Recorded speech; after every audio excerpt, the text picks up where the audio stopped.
The first time we laid eyes on the witch's door, we knew it was something special. We just acquired the collection of a friend whom we'll call Nick Parmesan.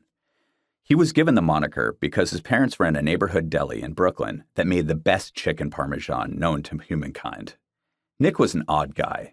He was a former New York Police Department sergeant who took early leave from the force after 9/11. Some people travel when they retire. Others go to the beach. Nick caught the collecting bug. He did a lot of his collecting online, but he was also a fixture at many of the flea markets and antique shops where we did business. All collectors are secretive, but Nick took it to an extreme and had many enemies.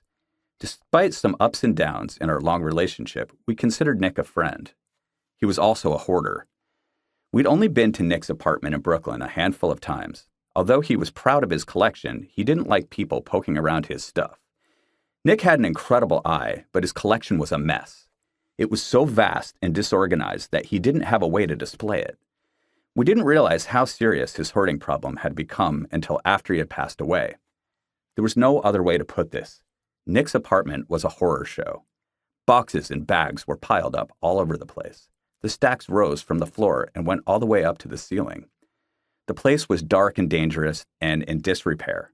Walking from one room to the next was an adventure because each step required moving piles of Nick's stuff out of the way. These obstacles aside, Nick's collection was jaw-dropping. We couldn't believe the quality of the stuff he had in there. Suits of armor, a squad of skeletons, exquisite 18th century Italian figures. Amid the towers of garbage and junk, we found unusual sculptures, boxes of teeth, and antiquities rare enough to be displayed in a museum. When we acquired Nick's collection, we agreed to clear out his apartment so that it would be ready for the new occupants to rent. As is usually the case in situations where someone passes away unexpectedly, we didn't have much time to prepare for the cleanup, and everything had to go. We rented some trucks and enlisted the aid of a full-scale crew, but towards the end of the first day, we had to face the truth.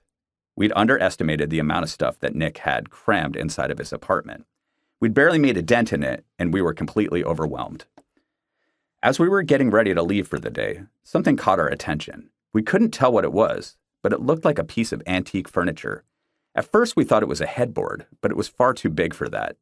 After shifting some boxes around, we noticed what looked like a rough wooden door with hand-forged wrought iron hardware leaning against the wall. It was massive. That's what caught our attention, but there was too much stuff in front of it to get a good look. Now that our curiosity was piqued, we needed to know exactly what we were looking at. We kept moving things around until we could see a piece properly. It was definitely a door, and it wasn't in very good condition. The wood was scratched and scarred. It was obviously very old. Although it was far from beautiful, there was something about the door that called to us.